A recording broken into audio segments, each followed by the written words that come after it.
Мен ак жолчу деп айтып атасыз. Да, сизге караганда мен көп партияга кошулган эмесмин. Мага караганда Бакиевке өтө жакын киши сиз болчусуз. Вот убактылуу өкмөттүн бир топ мүчөлөрү, вот ушуга өнөк болгонсуңар силер. Негизи убактылуу өкмөт деген эмнени түшүндүрдү? Ушундай сөз бар беле буга чейин? Жөнөкөй тил менен айтайбы, самопал дегенди көргөзөттү. 30 миллион саны бар улуттардын азыр мамлекети жок жүрөт. Айтып деле кереги жок. Биздин туубуз Бириккен Улуттар Уюмунда желбирип турат. Сеңер Атамбаев баш болуп туруп, баарын кучактап өпкүлөп ошол Бакиевди эле акылдуу киши экенсиз деп. Сиз тамада болуп жүрбөдүңүз беле ошол жерде? Колуңарга бийликти албадыңар беле? Самопальный убактылуу өкмөт. Жаш балдарды чыгардыңар дагы. Канчасы өлдү. 6-чы дем алыш күнү сотторду өткөрдүңөр силерчи. Күйүп ышпай чыдап отура турбайсызбы? Уюштурган сиздерсиңер. Июнь окуясын. Мен ачык айта алам. Анан эшик кылдыраса келип калабы деп чуркайбыз дейт. Келип ана математиканы окуп албайсызбы? Исмаил ака. Себеби Кыргыздын тарыхында көп актай барактар калып калды. Өзү шуп аткан Бакиевди өзүлөрү алып келген бизгечи. Силерге жоопкерчиликтен качканга бул удобный маселе болгон. Төңкүрүш менен келген бийлик эле майрам кыра берсе, эмне менен бүтөт андачы? Ойлоп көрсөңүз. Тирүү кишини алып барып туруп, иштеп жүргөн кишинин ордуна башка кайда кетти ошол миллиарддардычы? Ячейкаларда акча кайда кетти? Биз дагы көптү билебиз. Ошол үчүн арыдан бери болуп кичине чыдай туруңуз. Биз чындыгын алып чыгабыз элге. Анан андай чакырыктарды мен уккан эмес, мүмкүн мынтип Шорап Исмаил Саков айткандыр. Кадыржан Батыровду убактылуу өкмөттүн жетекчилери кабыл алган. Мурунку Бакиев, Акаевдардын баары акмак экен. Биз кыйынбыз деп келдиңер. Андан кийин анда жылт коюп булуң бурчка жашынбагыла. Мүмкүн оюңузда ошентип тынчуктап атсаңыз керек. 7-апрелдин баатырлары, значогун баатырлыгын эмесин ыргытып салып кеткендери да бар эмеспи? Ушайла деген бул чоң тарыхый орду бар киши. Демек сизден көп кемчилик кетиптир. Сиз аскер адамы катары колдонуп калбайт белеңер. Кой жардам бергиле бизге депчи. Аскар Акаев качып кеткенде эмне киши өлгөн жокпу? Исмаил Исаковтан чогорку даражада турган 2 генерал сабалган. Кадыржан Батыров эмне Бакиев келип чыгарды, же мен чыгардым, же сиз чыгарды. Убактылуу өкмөт өзү чыгарды. Кимиңер канчасын алдыңар, кайда отчет бергенсиңер? Силерде жок болсо, менде бар. Жекел ала топ аянтынан эмес, башка жерден да өлгөндөр бар. Ушу шаардын ичинен мародер болуп өлгөндөрүнөн бар. Башка көчөдөн ок жаңылып өлгөндөр бар. Башка шаар айылдардан да өлгөндөр бар. Биз патриот катары өзүбүздү сезбей баратабыз. Саламатсыздарбы, Назар Ньюс маалымат агенттигине караштуу Назар Ньюс ТВ каналынын көрүүчүлөрү.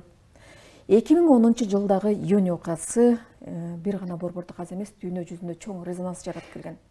Бирок тилекке каршы бул окуяда ким күнөөлүү же күнөөсүз экенин азырга чейин айтылбай келет. Так ушул темада талкуу болмокчу. Бизде конокто Кубанычбек Исабеков. Саламатсызбы? Саламатсыздар. Кубанычбек мырза, азыркы эле айтып өткөн талкуу акыркы жылдары деги эле ушул 2010-жылдан бери июнь окуясы өтсө дагы көптөгөн талаш тартыштар жаралып келет. Тилекке каршы бул талаш тартышка алиге чейин чекит коюла элек. Жакында эле бизге Исмаил Исаков ушул июнь окуясы тууралуу маек берди. Ошол маектерде сиздин атыңыз айтып өттү. Деги эле ошол Исаков айтып өткөн сөздөр чындыкка дал келеби? Же катардагы жомокторбу? Мен ал кишиге кошула албайм. Эми менден улуу киши, жашы улуу, бир топ жумуштарды аркалаган. Ошол эми алда мага да расмий кайрылып кетти сиздер аркылуучу. Аны миңдеген кишилер, 30 миңдеген киши аркылуу ашык киши көргөн экен. Мен сиздердин информациондук агентствону аябай сыйлайм. Ошого байланыштуу мен да жооп берип койсомбу, же жөн эле койсомбу деп жүрдүм эле. Себеби ал киши менин атымды айтып, анан Ак жол партиясы, анан Бакиевчил деп атпайбы? Анан кээ бир сөздөрдү, провокациялык сөздөрдү айтып атат. Эми ошончо жыл иштеген, тиги депутат болгон, министр болгон, генерал болгон киши, убактылуу өкмөт мүчөсү. Ушундай кайраштыруу сөздөрдү айтканы бул жан кештүү да. Мен ал кишиге айтар элем, сиз Бакиевчил деп мен айткандай туура эмес айтып атасыз негизичи. Мен ак жолчу деп айтып атасыз. Да, сизге караганда мен көп партияга кошулган эмесмин. Мен ак жолчу болгонума, мисалы, мен өкүнбөйм. 120 миң Кыргыздын каймак ак жолдун мүчөсү болчу. Сиз дагы мага караганда Бакиевке өтө жакын кишисиз болчусуз. Акаевке өтө жакын кишисиз болчусуз. Акаевден генералды алгансыз. Биринчи орун басары болгонсуз. Баткен багы чабыштын арасында сиз да жүргөнсүз. Баткен чабышында. Эми үчүн бир кечирим сурап койбойсуздар, мисалы ошол Баткен чабышында жапа чеккен, өлгөн кишилерденчи. Кайра келип, июнь окуясындагы уюштурган кишилердин бири сиз болосуз. Бакиевдин убагында сиз коопсуздук кеңештин секретары болгонсуз. Бул деген вице-премьер-министрден да өйдө кызмат. Коргоо министри болгонсуз. Дагы бир жылдызды алгансыз генералдыкчы. Анан жумуштан кетсеңиз, оппозиция келип анан шыбап калган убактылуу өкмөттүн бир топ мүчөлөрү ушуга өнөк болгонсуңар силер. Жумуштан кетсеңер, Атамбаев баш болуп туруп, баарын кучактап өпкүлөп ошол Бакиевди эле. Акылдуу киши экенсиз деп төшүнө орден тагып атсачы, билбей жүрүптүрмүн деп кучактап өпкүлөбөдү эле. Сиз да ушулардын бири болчусуз. 2001-жылы Бакиевдин толгон күнүндө мен көлдө кетсем, сиз баарыңар чакырып келбедиңер беле?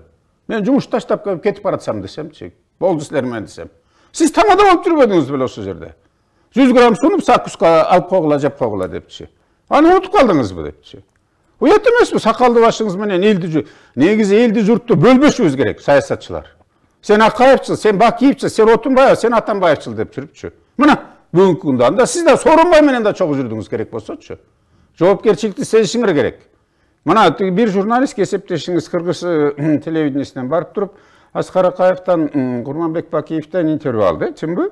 Ал айтып атат, тиги Отунбаевадан алат элем, андан кийин Сооронбай Жээнбековдон, андан кийин тиги Атамбаевден дагы интервью алат элем, бүгүнкү президенттен дагы депчи. Жанагы президентибиз деле Дубайга чакырып бир ынтымакташчылыкка келели деген аракетин кылган мен колдодум мисалычы. Анан эми ошондон саясат айландыргандар да болуп атпайбы? Анан эми кандай деп айтса болот? Эми ошол журналистти дагы жектеп бит кылдыңар мисалычы. Ал журналисттик кесибин аткарды. Мисалычы мен анын туугандыгым жок, жердештигим жок бул жерденчи. Же мен эмне тиги кошуп койгондой сиз да аларга караганда жакын жашайсыздар. Анан эмне бул керелегичке саясатка элди журтту бөлөсүңөр туугандарчы. Уят эмеспи сакалдуу башыңыз менен ушинткенчи мисалычы. Ошол окуу кайрадан эле ошол окуясына токтололу. Мелис Мырзахматов буга чейин ошол окуу ыйын окуясы болбой туруп, башталбай туруп, убактылуу өкмөттүн мүчөлөрүнө атайын маалымат жеткирген дейт.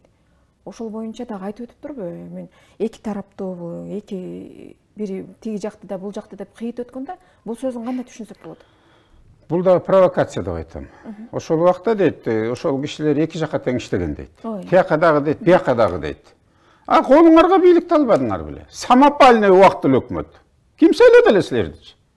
Өзүңүз айтып атасыз аксакал катары. Конституция менен иштейли закончу. Кайсы конституцияда бар убактылуу өкмөт дегенчи? Ким койду силердичи? Мен кайрылган, Гүлжан карындашым. Отунбаевага жазуу түрүндө кайрылган. Убактылуу өкмөт болдуңар, эми бүттү. Тиги Курманбек Салишти мен тиги Минздравдын эшигинин алдына туруп алып интервью бердим, Мир телевидениесинечи. Кан төгүлүп атат. Курманбек Салиш, мамлекетти, элди ойлосоңуз, отставкага бериңиз. Моралдык жактан деле туура эмес болуп калды. Сиз журт башы, мамлекет башчы катары сизде дагы кемчилик кетти депчи. Бирөө убактылуу өкмөт түшүнткөн жок. Жаш балдарды чыгардыңар дагы. Канчасы өлдү, канчасы жарадар болду. Бирөөңөр азыр барып сурап койдуңарбы жок деген. Ошолордун бир чогулушун өткөрүп койдуңарбы? Же 10-июнда богу жерге келип бирөөнү шыбап интервью бергенден көрө ошол уюмдарга бир чогулуп барып койдуңарбы? Кантип атасың укам депчи? Жок да. Анан уялбайсыңарбы наоборотчу. Анан бир тараптуу, анан эки жакка, анан бул жакка деп атып, мына мисалы Мелис Мырзахматов ал жерде бир көп маселелерди чечкен чарбачыл, экономика баарын түшүргөн мыкты жигиттердин бири. Ал мен билемин бир нече жолу убактылуу өкмөткө кайрылып атканын. Авторитети көтөрүлгөнүн. Мисалы Сооронбай Жээнбековго караганда анын авторитети көп болчу. Биз көргөнбүз да. Мисалы мен убактылуу өкмөткө жазганмын. Роза Сакыновага жазсам, түн ичинде отуруп алып жаздым. Бул киши айтып атпайбы, түрмөдө отуруп анан биз билбей калдык деп. 6 дем алыш күнү соттордо өткөрдүңөр силерчи. Алып келип туруп, маңдайыңарга койдуруп алып туруп анан акталып чыккансыңар. А бир тобуңар мыйзам чегинде соттолгон болчусуңар. Арыдан бери болбойсузбу аксакал? Күйүп ышпай чыдап отура турбайсызбы? Чындыгы мен алып чыгам, сизге караганда мен алып чыгам элгечи. Айтып коеюн. Мен да ушул жерде төрөлүп өскөнмүн. Ата-бабам сөөгө коюлган. Мен кыргыз деп жүрөгүм согот. Мен сиздей эмесмин. Улам күн кара болуп, бирөөнө барып жармашып, бирөөнөн генералды алып, бирөөнө совбез болуп, эртеси аны жумуштан кетип калсам шыбап калгыды айтчы. Мен өкмөттүн кызматында же президенттин аппаратында бир да күн иштеген эмесмин. Билбесеңиз мен ак жолсуз делечи 2005-жылы жогорку кеңешке бир мандаттуу округда биринчи турда утуп келген депутат болчумун. Нарын көлдө мен жалгыз утуп келгенмин. Билсеңиз сиз, билбесеңиз мен айтып коеюн. Байболов экөөбүз эле Кыргызстан боюнча биринчи турда утуп келгенбиз. Ошондо да мен вице-спикер болуп шайланганмын. Ага чейин миграция боюнча, паспорт киреше боюнча төрага алып иштеп жүргөнбүз биз. Билбесеңиз мен сизге айтып коеюн ага. Анан бир тараптуу маселе деп айтып атасыз ушул жерденчи интервью берип. 10 июнь боюнчачы көп маселелер айтылбайт деп атасыз. Ошон үчүн бүгүнкү күндө Гүлжанышка көп элдерде бүдөмүк болуп атат. Жүрөгү ооругандар бар. Мага Алайдан бир апа келди. Үйүмдүн адресинен өйдө билип алып туруп келди. Айланайын дейт. Ушу сенин колуңан келет болушу керек дейт. Жарым жыл өттү андан беричи. 13 жылдан бери биз жүрдүк. Сиздер бир күнү тарыхтын бүдөмүгүн агын ак, карасын кара деп айтарсыңарбы депчи. Жок. Уюштурган сиздерсиңер. Июнь окуясынчы. Мен ачык айта алам. Көп нерсени азыр мен айта албайм. Биздин комиссия толук кандуу изилдеп чыккандан кийин чыгарабыз биз. Сөзсүз түрдө. Сиздерге окшобой отчет түрүндө чыгасабыз. Кинос отчетунан өйдө чыгарабыз. Анан мен бийликке дагы берем, өкмөткө да, президентке да, башкы прокуратурага депчи. Мына чечимди ошолор кабыл алсын. Ошол укуктук аянтта баа беришсин депчи. Мен жаран катары мойнума алып атам. Мага да оңой эмес. Ошол апа айтып атат. Айланайын дейт. Күйөөм да өлүп калды дейт. Жалгыз балабыздан ажырадык дейт. Кара сууда атчандар түштү тиги булар дебеди беле ошондочу. Оштуга атчандар келатат Алайдан депчи. Анан ал жигит дагы кеткен экен. Жок эмгиче чейинчи. Же өлгөнүн билинбейт, же тирүүсү билинбейт. Өлгөнүн билсек дейт. Биз жок дегенде Куран окуп коюп турат элек дейт. Анан эшик кылдыраса келип калабы деп чуркайбыз дейт. Күйөөм да ошентип жүрөгү оорулуп өлүп калды дейт. Эмне үчүн сиздер бийликте турушун аягына чыккан жоксуңар анда? Айтып атасыңар көп маселе айтылбайт депчи. Келип ана математиканы окуп албайсызбы? Исмаил ака. 30 жыл болуп кеткен окуя деп атасыз. 90-жылы башталган 2010-го чейин 20 эле жыл. Эгемендүүлүк алганыбыз 19 эле жыл болот. Бул бир чети деңиз. Анан сепаратист, анан геноцид деген сөздөрдөн кичине алысыраак болушубуз керек. Себеби бүт өзбек улуту сепаратист эмес, бүт кыргыз улуту геноцид кылган жок. Бул жерде күнөөлүүлөр бар сөзсүзчү, уюштургандар бар. Анан улут аркылуу бул чоң маселе. Улут арасы бизде 86 улуттун өкүлү жашайт Гүлжаныш Кыргызстанга. Бирдей болушубуз керек баарыбыз. Бир деген мисалы кантип өлөбүз? Кыргыз жигит өзбектен келин алган. Балдарын кайда билебиз? Же кыргыз кыз өзбекке турмушка чыккан. Ошондой эле казакка чыккан, орусска чыккан. Биз деген бир мамлекетте жашап атабыз да. Биз асманга жалгыз кыргыз башка жака бир жерде жашап атабыз да. Коңшулар менен да жакшы мамиледе болушубуз керек. Ошон үчүн байкап сүйлөшүбүз керек бул жердечи. Анан биз бирөөнү дагы жамандайлы жакшылайлы деген жерибиз жок. Бирөөнү ак кылалы, бирөөнү. Мен дагы бир да саясатчы менен болсом, мен барбайт болчумун бул комиссияга иштейм депчи. Арасында юристтер бар. Мурун укук органдарында полковниктер бар. Военный юристтер бар ал жердечи. Сот болуп иштеген кишилер, жөнөкөй кишилер дагы бар. Жаштар дагы бар, журналисттер дагы бар. Ошол кишилер менен мен аттангандыгым чындык. Себеби Кыргыздын тарыхында көп актай барактар калып калды. Анан биздин оюбузчу Гүлжан, жекеле бул апрель менен июнь эмес. Биз ал өз айткандай Барктабасовдагы чыган жигиттердин бири болчу. Ал деле түштүктөн бул июнь окуясынан биз калыбына келтирели деген. Менден суранганда мен Роза Сакыновага да жолуккан. Мен жазып бергенмин. Келгиле убактылуу өкмөт мыйзамдаштыралык. Төрага тиякта жүрөт, межпарламенттик ассамблеяга кеткен, Екатерин эмеге Санкт-Петербургка. Премьер-министр жок болду, президент жок болду. Эми мен кол койгонго акым бар. Азыр 90 депутаттын 46-сын макулдугусуна алдык. Жазуу жүзүндө сессия чыгара албайбыз, өткөрө албайбыз момда обстановкада. Бирок премьер-министрди көргөзгүлө, биз токтомго кол коеюн. Мен да кетип атам, мен да моралдык жактан күнөөмдү сезип атам. Бул апрель 7 апрелде момдай киши өлдү, тиги талап тоноо болду, канчасы жарадар болду депчи. Эми 7 вот убактылуу өкмөт мүчөлөрү ошол мен тиги Роза Сакыновна кечки саат 10:30 үйгө чалды. Эртең менен 9-да бардым мен. Ошол жерде мен жолуктум Каптагаев менен. Роз Сакынанын өзү менен, тиги Бекназаров, Өмүрбек Текебаевдер мененчи. Ар кандай сөздөр болду. Анан айтты, эми мен деле айттым, ал жерде жекеле ак жол эмес. Мына СДПК отурасыңар. Коммунисттер отурат. Мамлекеттин келечегин ойлобойсуңарбы депчи. Укуктук аянтка келбейсиңерби депчи. Андан кийин 2 айдан кийин саммит болбоду Астанада. 1 айдан кийин ошол жерде Дмитрий Медведев, Россиянын президенти, айтпады, Роз Сакын качан силер конституциялык укукка аянтка келесиңер, силер мыйзамдаштырбайсыңарбы депчи. Бул эми туура эмес болду. 2005-жылы мына өзү шыгып аткан Бакиевди өзүлөрү алып келген бизгечи. Биз жаңы шайланып келген парламентке. Укуктук аянтка келгиле дегендечи. Мына ошол эле тиги Роз Сакын, ошо Бекназаровдор, Исмаил Исаков, Топчубек Турдубаев баары чогултуруп алып келишкен. Биз бекиттик. Анан Курманбек Сарыш Бакиев токтом чыгара баштады премьер-министр катарычы. Тиги президенттин милдетин аткаруучу катары указ чыгара баштады. Референдум шайлоо кабыл алынып, ошол менен мыйзам менен кетпеди. А эмне үчүн силер ошого барган жоксуңар? Силерге жоопкерчиликтен качканга бул удобный маселе болгон. Силер талаптоно ячейкаларды жок кылганга булар силерге ошол удобный маселе болгон деп айтам. Убактылуу өкмөттүн көп мүчөлөрү менен мен жакшы мамиледемин. Чогуу депутат болгонбуз. Иштегенбиз, ошол эле Роз Сакын менен. Кумтөр боюнча изилдөөгө дагы бир комиссияда иштегенбиз. Кээ бир маселе боюнча ар кандай мнениебиз болчу, мисалычы. Коммунисттер менен да чогуу иштегенбиз. Баары менен мен сый мамиледемин. Ошол эле Сариев менен, ошол эле тиги Бекназаров деле бизде депутат болгон. Генеральный прокурор болду. Эмне үчүн акысын аягына чыгарган жок, мисалычы. Биздин бул комиссиянын максаты акысын маселесин да иликтөө. Ошол эле инебиз баркта басыпмы, эмне үчүн ушундай болуп калды? Эмне үчүн мисалы 2005-те мартта дагы майрам кылып атпайбы, мисалычы. Эмне ар бир бийлик келе берсе эле революцион, бул төңкөрүш болду да. Төңкөрүш менен келген бийлик эле майрам кыла берсе, эмне менен бүтөт андачы? Ойлоп көрсөңүз. Анда келбей Садыр Нуркожоевич Жапаров дагы тиги Октябрь мурдагы жылдыктын анда майрам курабы. А киши молодец курган жок да. Анан эмне бул деген кайгы, бул трагедия болгон күндү майрам кылышты. Тирүү кишини алып барып туруп иштеп жүргөн кишинин ордуна башка кишини койду ата бейиткечи. Аны тирүү жүрбөйбү? Аны алган миллион сом кимге кетти? Салынган үйлөр эмне болду, мисалычы? Салынган үйлөр миллиарддаган акча тиги Ошко өрттөнгөн үйлөргө салынбады беле? Эмне ошол үйлөрдүн баарында жашап атышабы? Жок да. Жашаган жери жок да. Кимиңер ошол кечирим сурап койдуңар?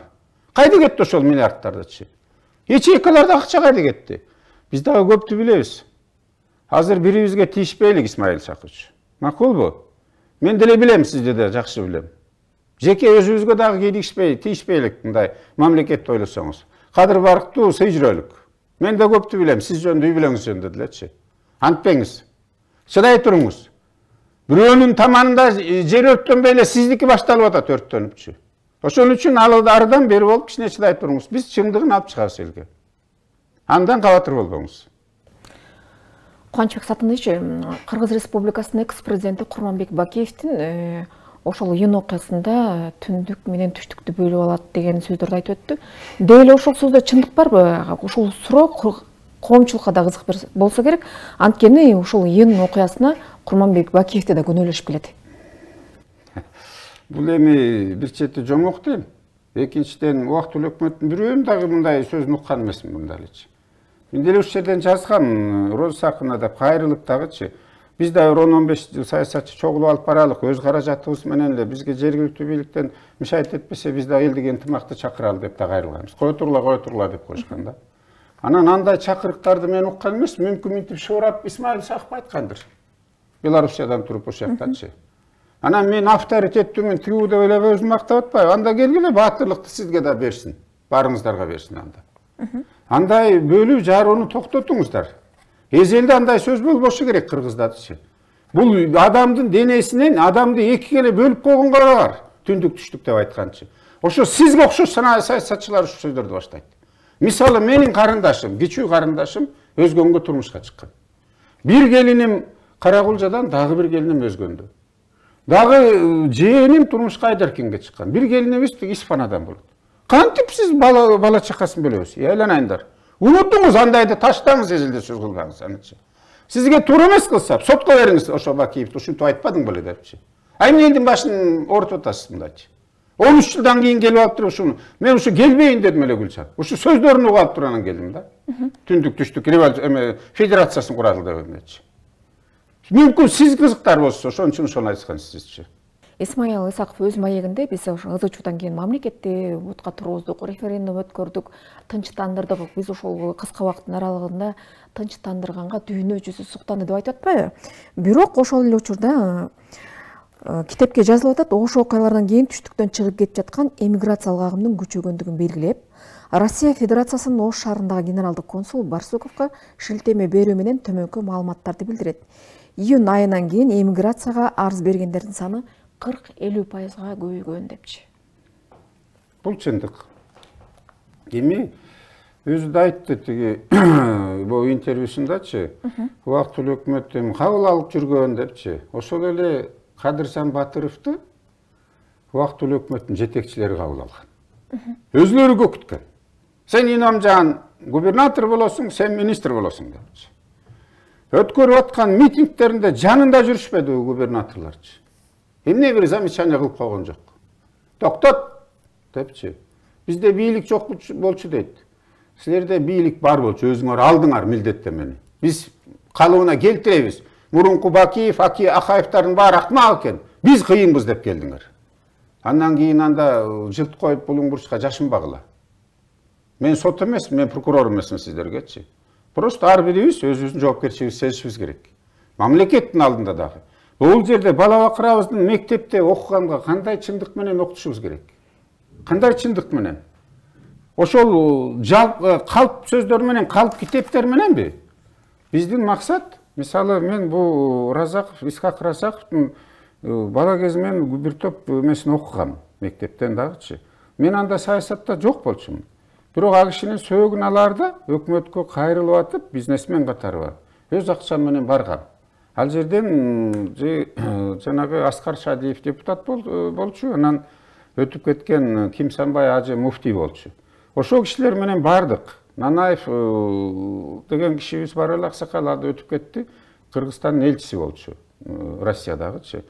Ошол кишинин тарыхын карап көрүп, кай жерге коюлганын, башка диндин өкүлдөрү менен коюлганын, анан кызынын жашап аткан жерин, үйүн ошо аксакалдын ошол жерде жашаганын, Разаков кандай аксакалдар, ошол жаным кейиген. Эмгиче чейин мисалы кыргыз эли биз билбейбиз, кандай болгон. Мисалы Турдакын Усубалиевди кайсы жетекчи иштеди Кыргызстандачы? Бүт райондордо, облустарда салган бар, азыр мына биз ошол жактан Бишкекте көрүп атабыз да, Тарыхта кандай ишнес. А бирок кандай кетти бул жашоодончу? Акыркы жолу менден да суранып келген, бир путевка ала албай атам, Кубаныч Айланайын жардам берчи деп Ысык көлгөчү. Бул жан кейитет, жан кейитет. Ошондой кишилердин дагы тарыхын биз ошо алардын биографиясын, ошолордун басып өткөн жолун биз үлгү катары биздин комиссияда карап чыгып, өкмөткө, бийликке сунуш кылып, муну жакшынакай бир ой пикирибизди чыгарып, бул китептерди да жакшысын чыгаралы деген ойдобуз. Анан мен сиздерге да бир мына кыска мөөнөттө стабилдештирдик деп айтып атпайбы, биз жасап койдук, бизди бүт дүйнөсү депчи. Да, мүмкүн оюңузда ошентип тынчыктап атсаңыз керек. Бирок элдечи карап көрсөңүз, сиздин интервьюңузду 90%, 95% сизди жаман көрүп атат. Менде да кемчилик бар, мойнума алам. Бирок биздин сизге мен эч кандай каршылыгым жок. Бир дагы убактылуу өкмөт мүчөсүнө каршым жок. Бирок сиздер түргөн комиссиянын жыйынтыгында менин күмөнүм көп.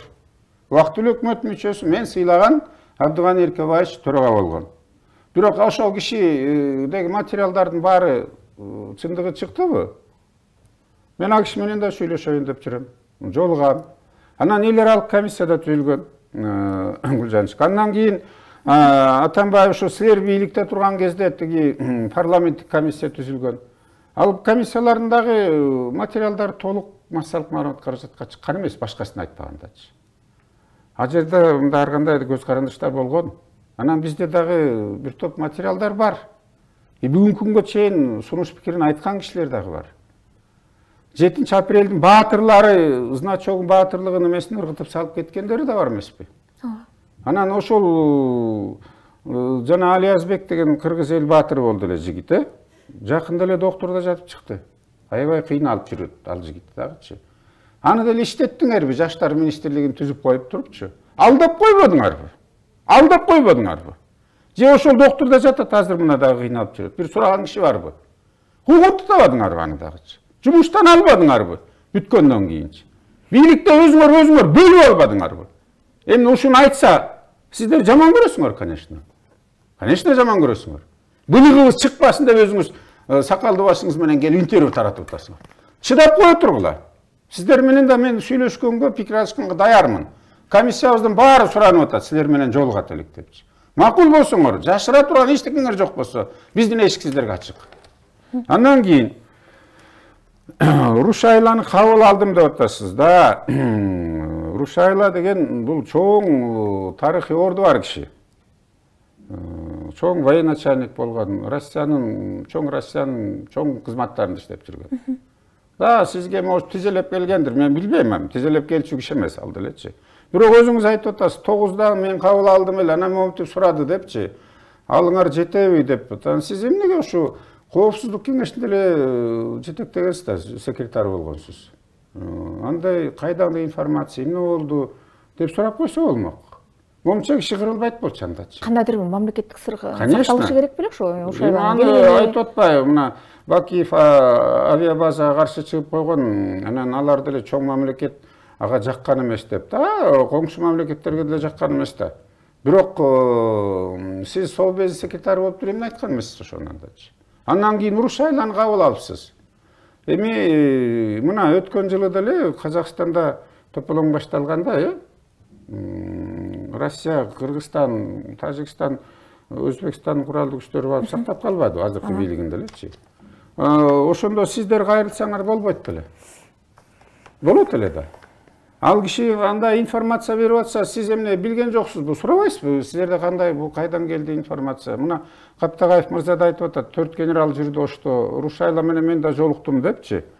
Мына Армения менен Азербайжандын ортосунда чабыш болуп атты эле, Россия аскерлерин Мираторскке киргизип койду, токтолду. Бул жерде да ошондой болот эле да. Демек, сизден көп кемчилик кетиптир. Сиз аскер адамы катары колдонуп калбайт белеңер. Кой жардам бергиле бизге депчи. Анан кайдагы бул информация келди? Эмне болду? Бизге жардам бергилечи, бизге дагы берсеңер информация деп бороз сакына чуркап барбайт белеңер. Тигинтел депчи. Эмне үчүн комендантский часты кеч киргиздиңиздер? 3 күндөн кийин. 3 күндөн кийинчи. Тобоң болуп кырылыш болгондон кийинчи. Мен айтар элем да бир маселечи. Мисалы бүгүнкү күндө, мүмкүн эртерээк айтып аткандырмын да. Мисалы Кубатбек Байболов Жалал-Абадта комендант болду. Исмаил Исаков өзү ошто комендант болду. Кубатбек Байболов от чырдын көп башталып атканы Жалал-Абадта башталып кеткен. Билесиңер, тиги Батыров деле Жалал-Абадта, ошол жерде университети бар, бизнеси бар. Курманбек Салишовдун туугандары да ошол жакта болчу. Анан ал жерде оштогудай чыгым болгон жок, Кудай жалгапчы. Демек, коменданттын кимиси кайсыга иштеген ошондон да билинип калып атат. Анан эми Оштун мэри Мырзахматовду келтирип айтып атасыз, эки жакка иштеген депчи. Оштун мэрine сиз 10 эсенен аз дагы иштеп койгон жоксуз, 100 эсе аз иштедиңиз десе да болот мүмкүнчү. Ошон үчүн токтотуңуз мындай серди. Андан кийин сиз айтып атасыз, бир сотук суу деп 3 жолу кайталадыңыз интернеттенчи. Сотук суу деген болобу бизде? Куб деген бар. Сотукта жердин өлчөмүн айтат. Кичине илимдүү билимдүү болсок, ака, Исмаил ака, бир интервью берет, окуп коюңуз. Макулбу? Анан мен сизге башка сөзүңүздү келтирбейм. Мен сизге башка киши эмесмин. Кызыңыз деле бизде иштеди эле. Мен жогорку кеңештин жетекчилеринин бири болуп турган. Мен эч жамандыгым жок сизгечи. Бирибизге тийишпейлик, макулбу? Сизден суранычы. Анан тиги бир тараптуу иликтейт деп сиз мурунтан айтып атасыз. Менде кандай ой жок. Сиз айтып атасыз, мен берген маалыматтарды иликтешсе жакшы болот эле деп. Мен кызыкпайм сиздин маалыматтарыңызгачы. Себеби сиздики туура эмес маалымат болуп атат. Башка убактылуу өкмөт мүчөлөрү менен мейли сиз менен деле жолуган. Бирок бирибизге акарат келтирбейлик. Анан өлгөн кишилерге, жарадар болгондорго, жапа чеккендерге мен эмгиче чейин жаным ооруйт. Мен ошол жүрөгүм ооруйт. Апрель окуясы боюнча гарнизондук аскер сотуна да мен катышкам, чакырышкан. Республикалык аскер сотуна да катышкамын. Бүгүн мен айта албай турганда көп маселелер бар. Биздин комиссия иштеп атат бүгүнкү күндөчү. Анан только биз фактылар менен документалдуу түрдө чыгарабыз. Комиссиянын максаты кандай? Мамлекеттин келечеги. Комиссиянын максаты бизге биримдүүлүк, мамлекеттин бекемдүүлүгү керек, ынтымак-ырашкерлиги керек. Бийликке биз каршы эчтеке ой пикирибиз жок. Наоборот, шайланган мөөнөтүн иштесин. Президент дагы, өкмөт дагы, бул жогорку кеңеш дагы кемчилиги болсо айтыш керек, бирок жөн эле айта бербей, сунушубузду беришибиз керек. Ато үйүндө бала бакчасы, бала бакырасы ачык отурса саясатты сүйлөп кереги жок. Кайдыгер карай албайбыз. Анан бирок тарыхтын ак барагын биз ачык айкынын айтып коюшубуз керек, чындыгын чыгарып коюшубуз керек. Ошол максатыбыз. Анан жыйынтыгын биз өкмөткө дагы, массалык маалымат каражатка дагы беребиз. Мен айтып өтпөдүмбү, жеке эле бул июнь-апрель маселеси эмес. 2005-ти дагы карап көрөбүз. Аксы маселесин да карап көрөбүз. Тарыхта көп маселелер бар. Эл журт билбегенчи, мисалы. Аскар Акаев качып кеткенде эмне киши өлгөн жокпу? Исмаил Исаковтан чогорку даражада турган 2 генерал сабалган. Талкаланган жөнү жиликтеринен эле сындырышканчы. Бирөө жооп бердиби бул жерденчи? Же убактылуу өкмөт ошол уюштургандардын бирөөнүн жообун берди, чакырып койдубу? Же сепаратист болгон, мен мисалы ачык айтар элем. Ошол тиги Кадыржан Батыров демне Бакиев келип чыгардыбы, же мен чыгардым, же сиз чыгардыбы? Убактылуу өкмөт өзү чыгарды. Ошо тиги тууган уруктарын дагы кошуп туруп чыгарышты. Салахуддиновду ким чыгарды? Силер чыгардыңар. Жөн эле чыгарып койдуңарбы? Же бирдемесин алдыңарбы? Бул дагы вопростор болуп атат да. Кишилер өлүп атса, пайдасын көргөндөр да болгон. Мен ачык айтайын да. Миллиондогон акчалар, доллар менен ячейкалардан келип туруп улуттук банкка түшкөн. Кимиңер канчасын алдыңар, кайда отчет бергениңиздер?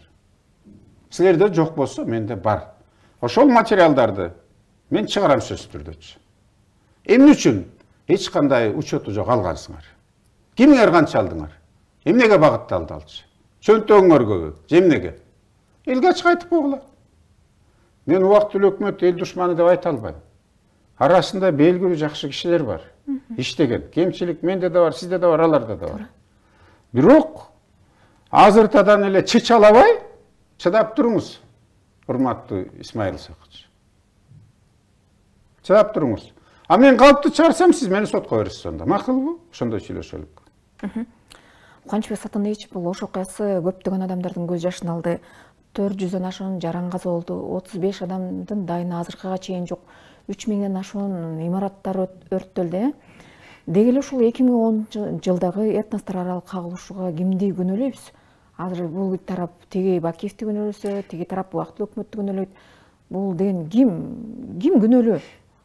Элдин көз жашын ким арчыйт? Кыргызстанда бийлик башчысы болгондон кийин ошол кишилер биринчи очередь жоопту. Моралдык жактан дагы, юридикалык жактан дагы. Жанагы мурунку 2 президент кечирим сурап атпайбы? Убактылуу өкмөт милдетин алдыбы? Булар тыйышы керек болчу. Өзүлөрү наоборот көкүтүп койбойчу. Сен министр болосуң, давай тигин депчи. Тетигини карма, муну кама, муну ат, басып кармап кел депчи. Ошондой болгон. Соода жүргөн өзүнчөчү. Анан бул жерде эмне, аны эл билбейби? Мисалы, адам бири-бирин алдайт экен да.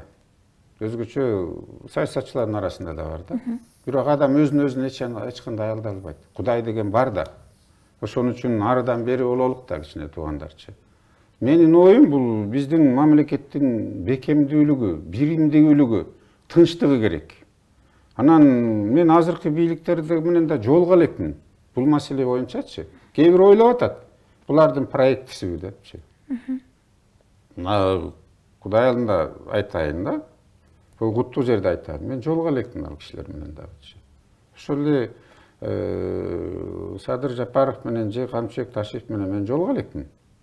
же тиги Акылбек Жапаров менен бул маселе боюнча мен жолуга элекмин.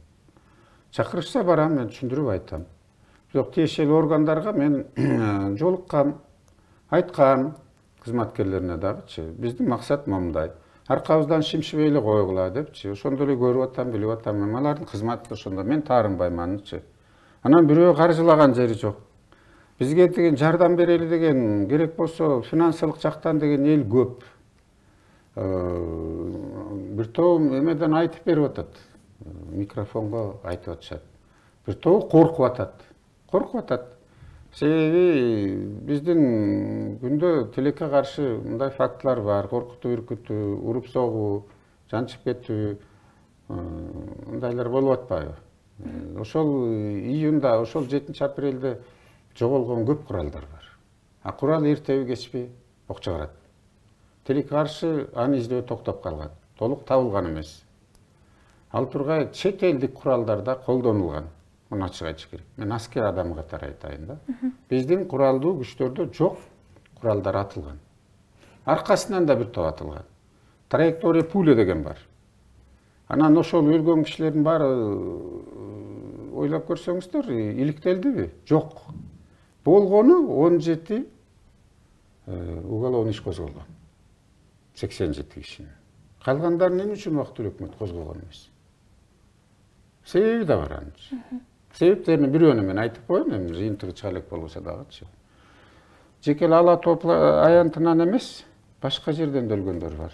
Ушу шаардын ичинен мародер болуп өлгөндөрүнөн бар. Башка көчөдөн ок жаңылып өлгөндөр бар. Башка шаар айылдардан да өлгөндөр бар. Анын баарын эле тиги ала топ аянтынан өттү, аттанан тигүү дегендер болбойт да. Анан өзгөчө тиги Россияга да кичине акарат келтирген сөздү Исмаил Исаков айтып атат. Алыс болуңуз мырза генерал анданчы. Биздин негизги өнөктөштөрдүн бири, стратегиялык партнерибиз. Анан биз дагы сиз айткандай көп нерсени айта алгандай мындай арыдан бери болуш керек да. Анан фактылар болсо да, ага мен макулмун. Анан ошол эле маалда тиги жоопкерчиликти сезишибиз керек, моралдык жактан дагычы. Биздин дагы ошол эле Россияда мисалы 1 миллиондон ашык мигранттар жүрөт. Жанын багып, сиз, биз уюштура албаган жумуш ордун алып ошол жердечи. Биздин сомду кармап, экономикабызды кармап жүрөт. Ошол эле бир топ курал жабдыктарды дагы Россиядан алат. Мына кечээ эле тиги вертолетту сатып алды, бир вертолет, Россияныкын алды. Американыкын эмес да. Бизде кээ бир министр обороналар болгон. Баласы тиги Америкада кызмат кылганчы. Ошон үчүн Исмаил Сакыч аны унчукпай эле кое турат да. Андан сырткары мына газ 100% Россиядан алабыз. Мен жагынайын деген жерим жок, мен фактын айтып атам. 97% күйүүчү май, мазут, дис топливо, бензин ошол жактан келет. Анан кичине байкаш керек. Мына стратегиялык партнер биздин коңшу мамлекеттер менен. Кудай буйрса, мына Өзбекстан менен чек ара проблемасы чечилди, Тажикстан менен да чечилгенге бүгүн аракет болуп атат. Сиздер убагыңарда чечип койсоңор эмне болот, болбойт беле? Болот эле да. Жасаган эмессиңер да. Сол без секретарь болуп жүр. Андан кийин бирдеме болсо эле шоган эле кыйын болуп калат экенсиңер да. Ишибиз менен келиңиздер көргөзөлүк. Ушундай кылгыла депчи. Негизи убактылуу өкмөт деген эмнени түшүндүрдү? Ушундай сөз бар беле буга чейин? Жөнөкөй тил менен айтайбы, самопал дегенди көргөзөт. Убактылуу өкмөт деген бул Лениндин убагында убактылуу өкмөт түзүлгөн. Өткөн кылымдын башында. Анан мен бул Роза Сакина убактылуу өкмөттүн башчысы болгондо чакырганда баргам деп атпаймынбы? Мен 9-апрелде жолуккам. Ошондо дагы айткан тиги Азымбек Анаркулович Бекназаров айтты. Кубаныч Сатилевич, мен сизди сыйлайм, бирок биз саясий жол менен эле баралычы депчи. Бизде бир да укуктук, Исмаил Исаков айтып атпайбы, конституция закон менен иштейли депчи. Да, бирок өзүңөр бузбадыңарбы анчы. Бир дагы укуктук мыйзам конституцияда сөз жок. Самопал убактылуу өкмөт деген жок. Менин оюм ошондо айткам, келге бекитип берейик. Мени кетип атам депчи, мына арызым тиркелип турат деп. Анан көргөзгүлө премьер-министрди, ошондо укуктук аянт болот болчу. Ошондо жоопкерчилик болот болчу буларда дагычы. Бирок өзүңөр шайлаганыңар уже бул мыйзам бузганыңар дагычы негизичи. Анан убактылуу өкмөт бул бир дагы закондо жазылбагандан кийин бул самопальный өкмөт болуп калган тилекке каршычы. Муну ачык айткандачы. Андан кийин бөлүшүп алды да. Мен бир чети ыраазы болом, ошо ортосунда аялдардан бирөөнү болуп калганчы. Onu tutuşup atkın. Men prezident bolom depçi. Anан içinden biröөнүн акылы жетти дагы, коем ортобузда бир айым бар экен, бул киши болуп турсун, убактылуу болот. Андан кийин ишибиз менен көргөзүп бирөөнү шайлап кетелик президент депчи. Ошон үчүн жанагы конституцияда туура эмес, кыйыны чыксын депутат болуп, анан булоондукуда туура эмес чечим кабыл алган деп атпайбы Исмаил Сакыч, аялдарга квота берген депчи. Мен мисалы 2005 жыл депутат болуп келгенде бизде Шарипа Садыковна деле бир эле аял болуп калган. Тилекке каршычы. Анан ошондо да жаман сөздөр менен жакалашып кетмелер болчу. Эгер аял кишилер болсо андай болчу эмес да. Бул бир чет. Анан баарыбыз энеден төрөлгөнбүз. Ошон үчүн мен кээ бир квоталарды колдоймун. Жаштар момчадан болсун депутаттардын арасында дегенди колдоймун. Башка улуттардан болсун дегенде деле мен колдоймун. Себеби бизде деген айтып атпайбы 86 улуттун өкүлдөрү жашайт. Аялдар болсун дегенде мен сөз колдоймун. Бул биримдик үчүн, келечек үчүн, ынтымак болуш үчүн мамлекеттин өсүшүнө жакшы эле салым болот деп эсептейм. Биздин студияга келип маек коруп бергениңиз үчүн чоң рахмат. Өзүңүздөргө да чоң рахмат. Мамлекеттин келечегин бирдиктүү түптөшүбүз керек. Ар бирибиз колубуздан келишинче салымыбызды кошушубуз керек. Бул мойнубуздагы парыз деп эсептейм. Кыргызстандын келечегин көзүбүздүн карегинен дей болуп сактап келген ата бабанын арбагын сыйласак, Кудай десек, мамлекеттин келечегинде жаштарды жер каратпай жакшы өткөрүп кетелик десек, колдоруна өнүгүп аткан мамлекетти берип кетели десек, ар бирибиз аракет кылышыбыз керек. Аксакалдыгыбыз дагы 30 миллион саны бар улуттардын азыр мамлекети жок жүрөт. Айтып деле кереги жок. Биздин туубуз Бириккен Улуттар Уюмунда желбирип турат. Биз патриот катары өзүбүздү сезбей баратабыз. Бирибизди шыбаганга кыйын болуп баратабыз. Жамандыкты эле сүйлөп баратабыз. Кемчиликти эле сүйлөп, өзүнөн башкага жакшы калбай калды. Бүт кыргыз эле бирибизди шыбап калдык. Ойлонолук, койгонолу дегенде уже кечигип баратабыз, урматтуу бир туугандар, кыргыз калкым. Ушуну эстесек, андан көрө бийликти канча сындасаңар дагы өзүбүз эмне кылып койдук деген сөздү айталык. Өзүбүз эмне жардам кылып койдук деп. Көчөбүз оңбу, үйүбүз оңбу, жок дегенде балакырын курсагы токпу, ошону баштайлы. Быйыл дүйнө жүзүндө дай кыйынчылык болуп атат. Мына согуш бир жагынан, жер титирөө мына Индонезия, Филиппин, мына Турция, Россия баарында келип атат. Өзбекстанда, мына бүгүн да Кыргызстанда жер титиреди. Бул мына кургакчылык да болуп атат, ысыкчылык да болуп атат дүйнөдө. Мына Индияда бир топ кишилер өлүп кетти. Күндүн ысыгынан 45 градус, 50 градус болуп атат. Коңшу Кытайда да 41-42 болуп атат. Бизде да ысык болуп атат. Суу жетишпей атат деп. Ошонун баарын эле жаман дей берсек, эми бул табигат экен да. Эмне кылабыз? Биздин адамдар, кишилердин дагы ички дүйнөсү бузулгандан ушу Кудай дагы бизге жазабызды берип атабы деп ойлоп кетем да. Ошон үчүн биримдүүлүк болсун, ынтымак болсун, келечегибизди бирге түптөп алалык. Мамлекетке келечеги бар деп эсептейм. Биз дилибиз, тилибиз, маданиятыбыз, тарыхыбыз менен эң бай мамлекетпиз. Тилекке каршы кошуналардан да калып калдык артка. Жанды кеткен ушул маселе. Чогуу келди көтөрөлүк. Рахмат. Урматтуу Назар Ньюс маалымат агенттигине караштуу Назар Ньюс ТВ каналынын көрүүчүлөрү, бизге берилген убакыт аяктады. Кыргыз эли тынч болсун, дүйнө эле тынч болсун, журтубуз аман болсун, согуш болбосун. Кайрадан эфирден көрүшкөнчө саламатта калыңыздар.